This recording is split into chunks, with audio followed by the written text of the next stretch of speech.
Hey friends, this is Marilyn from tarotclarity.com, and I think today's video will more than compensate for my dud of a video yesterday that nobody seemed to like. Yesterday's video was on two playing card decks that I found in my house, and I thought maybe some of you would get a kick out of it. But it wasn't tarot, so I understand why it wasn't very popular. But today's video, I think you're going to like. Now, there's a little story, a little backstory on this. A couple of videos ago, I showed a card that came with one of Giordano Berti's decks. It was an extra card that he sent, and I saw it, and I thought, wow, that's a really interesting card. I think it was the Bachelier of a deck I wasn't sure of. And two people answered me. My friend Richard is one of them, and someone else. Asked me, responded that they knew the name of the deck, and they said it was a Hes, Johann Hes, which I thought I had that deck. I really would have bet money on the fact that I had that deck because I recognized the name. I didn't recognize the card, but I recognized the name. And then when I looked it up and I saw the box, what it looked like, I was sure I had bought it. Now, if I had bought it, it probably happened when I moved from my previous home to this new home here. And maybe I never opened the box, or maybe I never opened the package, or somehow maybe in the confusion of packing and moving, I don't know what happened to that deck. Which, you know, or it's also entirely possible that I imagined, I ordered it at that time and said, oh, order it when you move. You know, that's entirely possible. So I don't know what occurred, but I felt like I really wanted to have that deck because I really wanted to check out the rest of the deck. It was German, and the date 1750. So I'm going to cut to the chase finally after 2 minutes. And I decided to, don't tell my husband, buy this deck. Now that makes 3 decks that I've bought since my moratorium. One of them hasn't arrived yet, but this is the second tarot deck that I bought. The third one that hasn't arrived yet is an oracle deck. So we're going to look at it together in today's video, and hopefully my husband won't see this video because I might be in a little bit of trouble if he does. Okay, let me flip. Okay, so some of you may recognize the packaging, and that I didn't get it from Il Meneghello, plus I got it in extremely quickly. I did buy this from Tarot Arts, the folks over at Tarot Arts, which I guess must be a U.S. seller of Il Meneghello, and I got this in very quick time, with just a few days.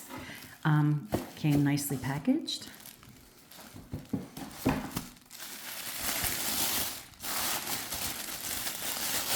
And I bought the telescopic box because I usually opt for the more economical. Let me go off camera to open the seal. And my brain is telling me I just said Il Meneghello, which would have obviously been incorrect. I meant Giordano Berti. So in case I said Il Meneghello, I'm sorry. I knew better. I just said the wrong thing. Look at this. Beautiful, beautiful, beautiful box. Okay, so it's the Tarocchi of Marseille, or the Marseille Tarot. Hes 1750. I presume by the name it's either Swiss or German. I'll find out when I open it up. The words are in French. And look at this pretty box. When you order from Tarot Arts, you know, you routinely will get a pouch for free, which is always nice. And look at the inside of the box. Yeah, Giordano's boxes are lovely, you know. And, you know, I probably don't speak enough about Giordano's decks. Quality, definitely quality. I mean, it costs a couple bucks. It's not like you're spending $50, you know. I mean, I think this came over $100. But, you know, you get what you pay for sometimes, and you don't get cheated when you order from Giordano, as well as some of the other places. I mean, Il Meneghello, Marco Benedetti, Tarot Sheet Revival, all good options. Marilyn. Oh, my dear friend, you have no idea how much effort the realization of the Hes Tarot cost me. Now, because he didn't know my name, this was probably given, you know, these were like supplied to Tarot Arts. Usually when you order directly from Giordano, he'll put my name in there. Whenever I've ordered from Giordano, I always have my name here, but because I guess I did, you know, third party. Anyway, he still has a nice note, which they sent along. I don't know what number I have here, so we'll check it out. And I don't know if it's numbered, maybe it isn't. As always, Giordano's decks always come with this. And then also they include a booklet regarding the deck that you bought and any information about the territory. So this is a German deck.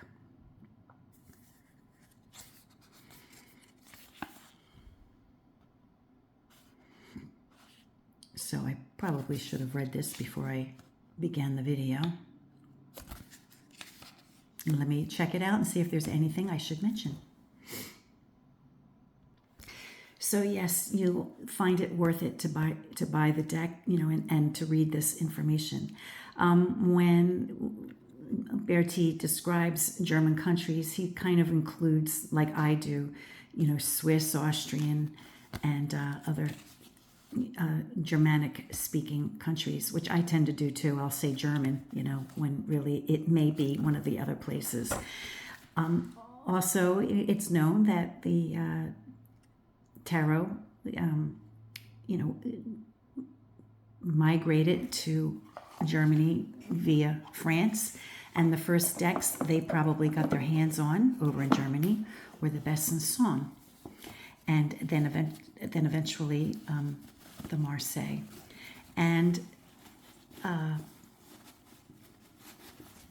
the booklet goes on to point out that it was a very popular game in Germany, you know, particularly amongst the upper classes or the aristocrats, aristocracy. Maybe because it wasn't just a game of luck, but you also had to have brain power and skill, right? I mean, everybody loved it for, you know, their own reasons. And just because you're rich doesn't mean you're smarter, but it means you probably had an education or whatever. At any rate, it's mentioned that Beethoven is known to have played tarot and found great solace in its entertainment qualities. So it's possible that the deck that you're looking at right now was played by Beethoven, and certainly, if not this deck, then certainly the Miller. And I think perhaps one of my next videos might be to compare this with the Miller. So here we have La Batelier. And it, you know, it's got a different look than what we're accustomed to seeing with other TDMs, right? I mean, the facial characteristics and the body, even, you know, the body has a different feel to it.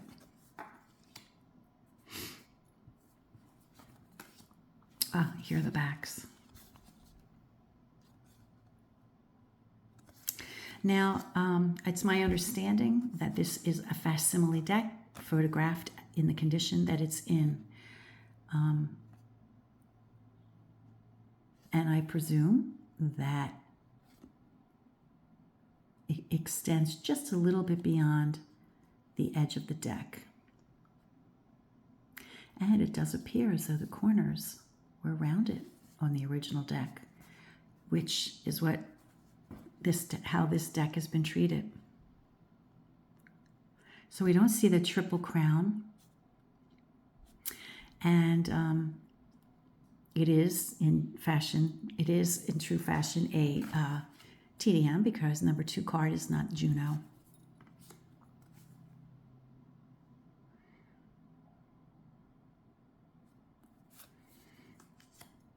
The Emperor is holding his scepter in his right hand with the number 4, which I think I've discussed in previous videos. This being an indicator, not that it's the 4th card, but the mark of a particular engraver.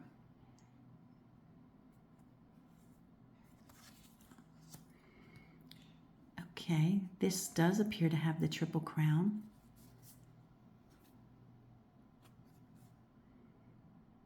They have the tonsure. There does not appear to be any suggestion of the stigmata on his hands.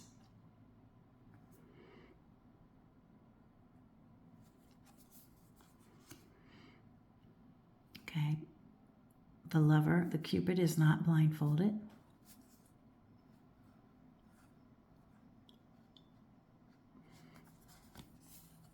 Interesting. The Chariot has a scalloped edge in keeping with TDM1.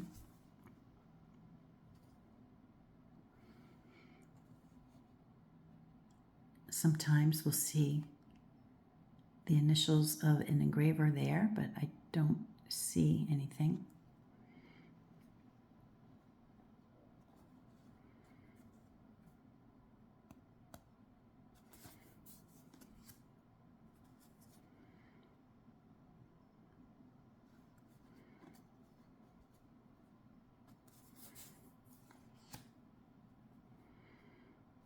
The little cutout of yellow in the knee, which I discussed at length in one of my last videos about this trait in some decks. And we have a lantern versus a sundial, or a hourglass rather. He does have a walking stick.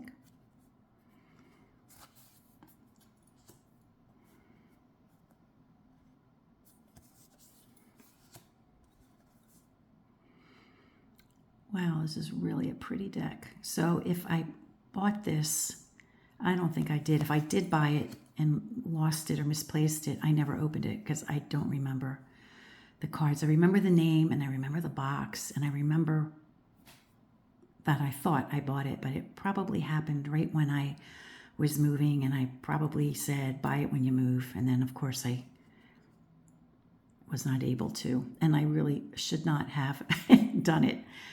Now we see, interestingly, that the hanged man is hanging. He's barely got his foot in the noose, and the number is properly written as 12. And I shouldn't act like my husband will be mad at me, although he probably will roll his eyes. But my husband's a very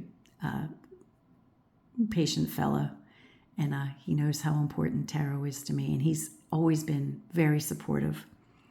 And I shouldn't act like he's not.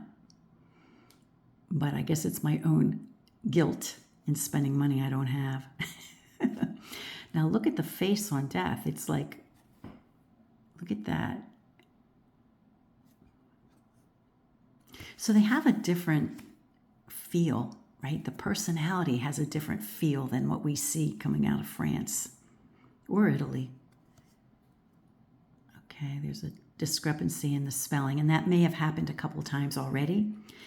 You know, given that I'm not a French speaker or a German speaker, I don't know,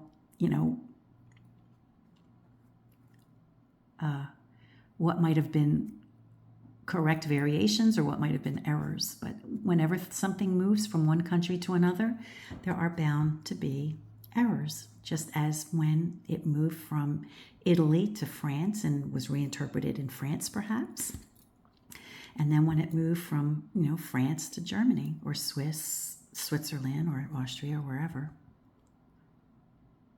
But the faces are...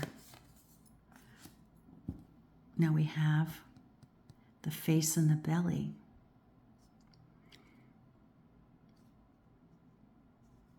which is an Italian trait, I think. We've seen that before. Sticking out his tongue. Oh, and the flames on the opposite side than what we're accustomed to in the house of God. So there are a few reversals. The direction is a little different, and that could be how they, copied from the original and not. But not all. Not all the cards have a different orientation.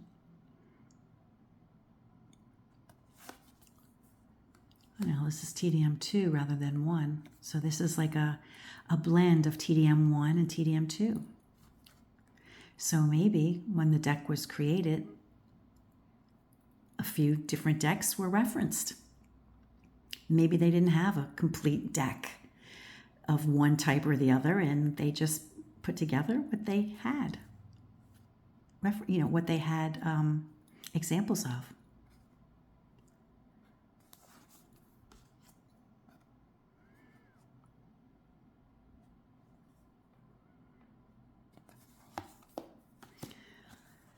Oh yeah, I'm really happy. And we have the flag or the banner on the horn of the angel. And I've discussed that at length in other decks of, Germanic speaking countries. So that's interesting, right? I think we saw it in a Besson song too.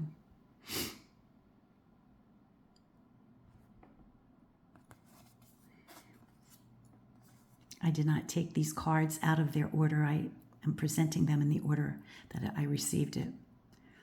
So we have the Fool in the opposite direction.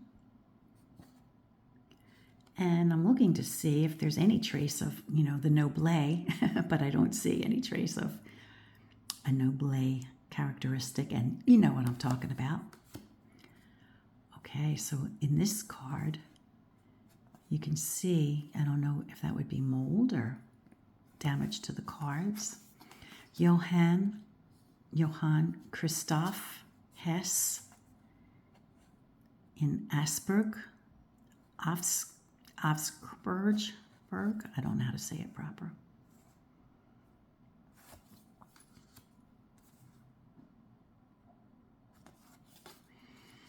ICH, which would really have been a J, I guess, Johann Christoph Hess.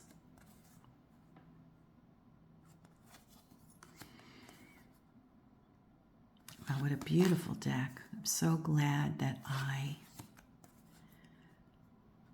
broke my own rule.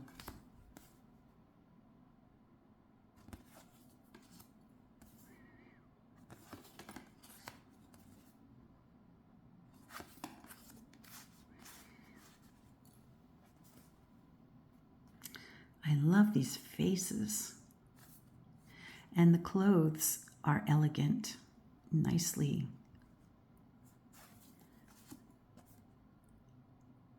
dressed. So we see what we've seen in other cavaliers or cavalier, the black grass, right? We've seen that.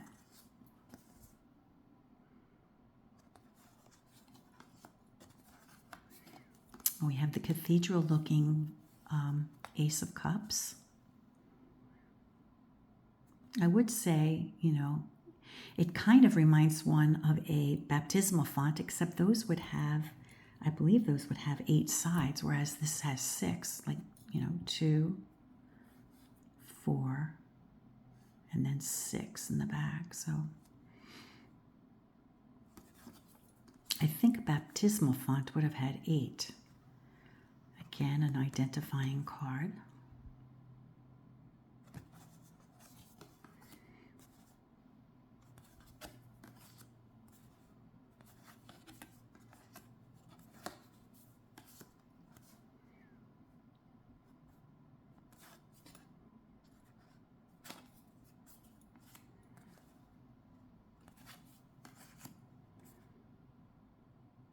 We have an 8 written this way.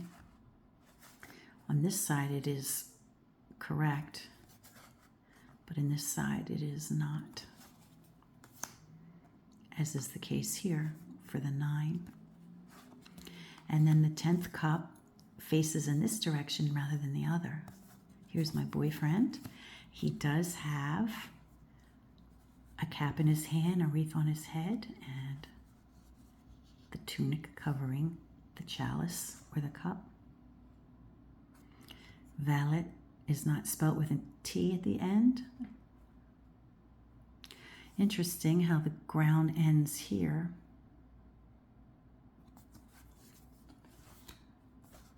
Again, with another knight, we have the black grass.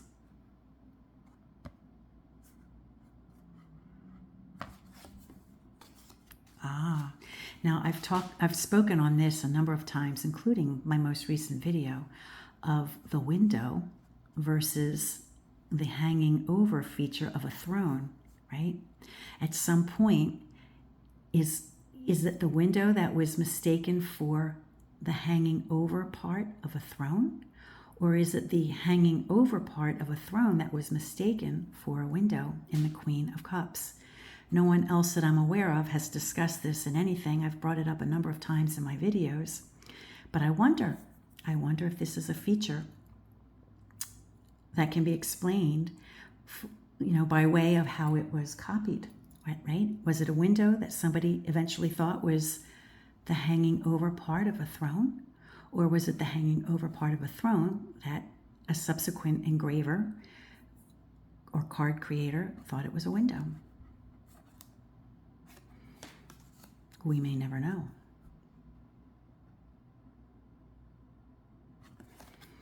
And the baton.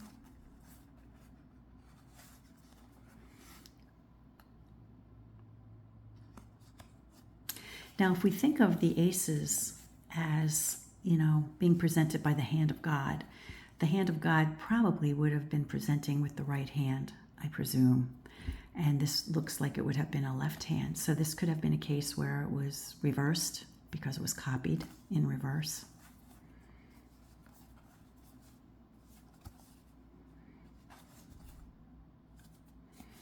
Okay, we have the 6 of batons written like a 4 here and there, as well as the 7s, as well as the 8. But the 9s are properly written.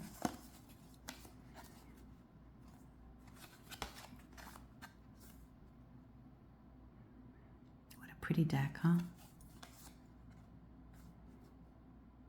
Again, the knight with the black grass.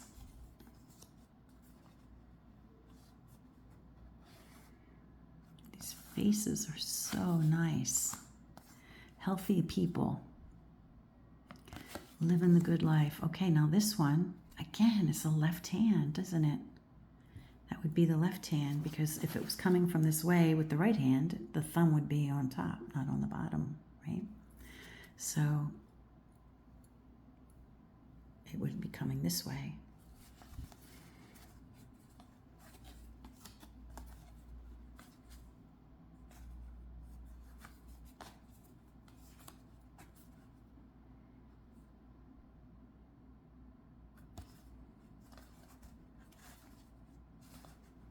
The 6s are good. 7, 8, 9, 10.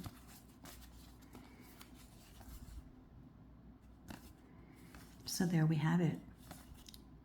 What a beautiful deck. I hope you agree. Thank you for hanging out with me. And until next time, friends, peace and stay well.